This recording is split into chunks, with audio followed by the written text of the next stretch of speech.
اوروں کے یہ نفرت کا بول اور حقارت کا بول یہ اللہ کے ہاں بالکل پسندیدہ نہیں، اور اس بول میں اس لہجے میں بات کرنا یہ کوئی دین کی بات نہیں ہے، یہ نفس کی شرارت ہے۔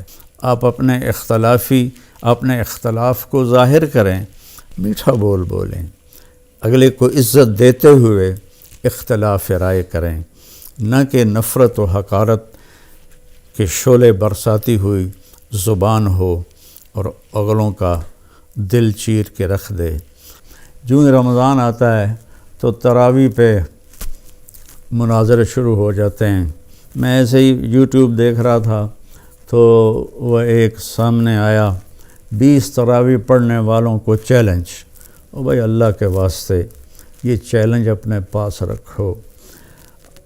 حضرت عمر رضی اللہ تعالیٰ عنہ نے 8 تراویح کا بھی حکم دیا ہے، صحیح حدیث ہے، اور آپ نے 20 تراویح کا 3 وتر کے ساتھ حکم دیا ہے، صحیح حدیث ہے۔ کوئی اس پہ عمل کر لیتا ہے، کوئی اس پہ عمل کر لیتا ہے، دونوں ٹھیک ہیں۔ باقی یہ نوافل ہیں، کوئی 20 پڑھو 40 پڑھو، اہل مدینہ 40 پڑھتے تھے۔ یہ تراویح کا لفظ کہاں سے آیا کہ اہل مکہ 4 رکعت پڑھتے تھے پھر 1 طواف کرتے تھے۔ ترویح کہتے ہیں تھوڑی دیر کے آرام کو، پھر 4 رکعت پڑھ کے اور 1 طواف کرتے تھے، تو اس طرح ان کو تھوڑا آرام بھی ہو جاتا تھا، پھر آگے شروع ہو جاتے تھے۔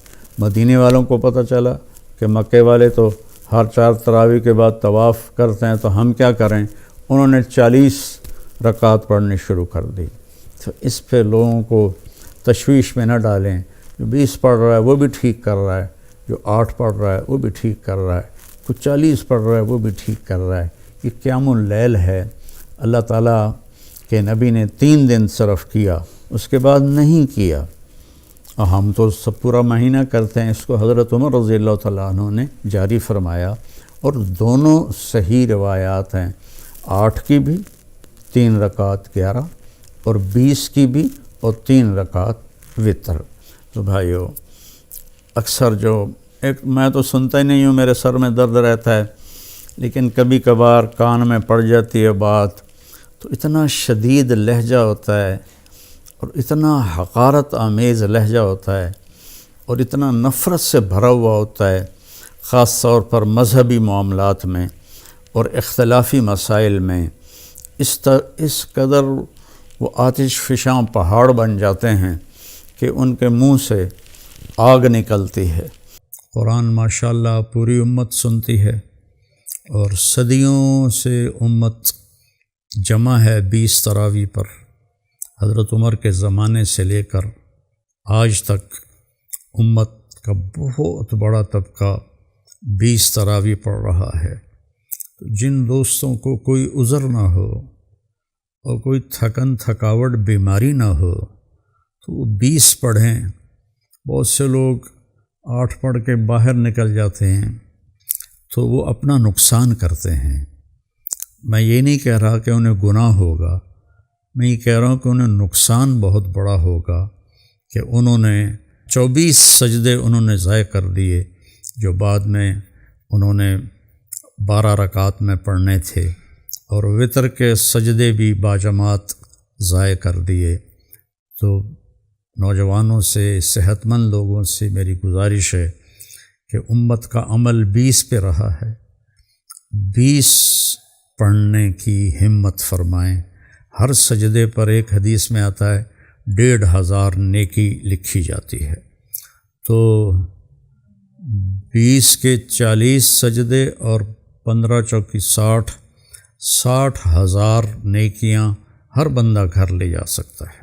کسی کو عذر ہے، معذوری ہے، وہ 8 پڑھ لے، 10 پڑھ لے، تو وہ کوئی اس میں گناہ نہیں ہے اللہ تعالیٰ، لیکن جتنی مشقت اٹھائیں گے اتنا ہی اللہ ہم پہ راضی ہوگا۔ کثرت سے تلاوت کریں قرآن کی۔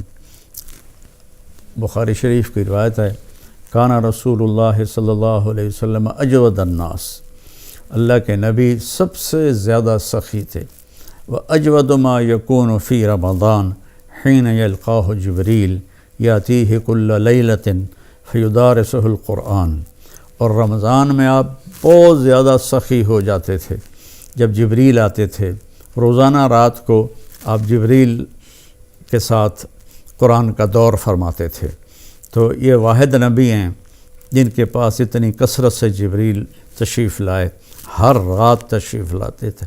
میرے نبی کو 9 رمضان ملے تو ہر رات کو، اور آخری رمضان میں 2 دفعہ آتے تھے، 2 دفعہ قرآن کا دور ہوا آپ کا جبریل کے ساتھ، اور فرمایا ولا رسول اللہ صلی اللہ علیہ وسلم اجود بالخیر من رمضان من الریح المرسلہ، کہ اللہ کے نبی رمضان میں جبریل کے ملنے پر تیز ہوا سے بھی زیادہ آپ کی سخاوت ہوتی تھی۔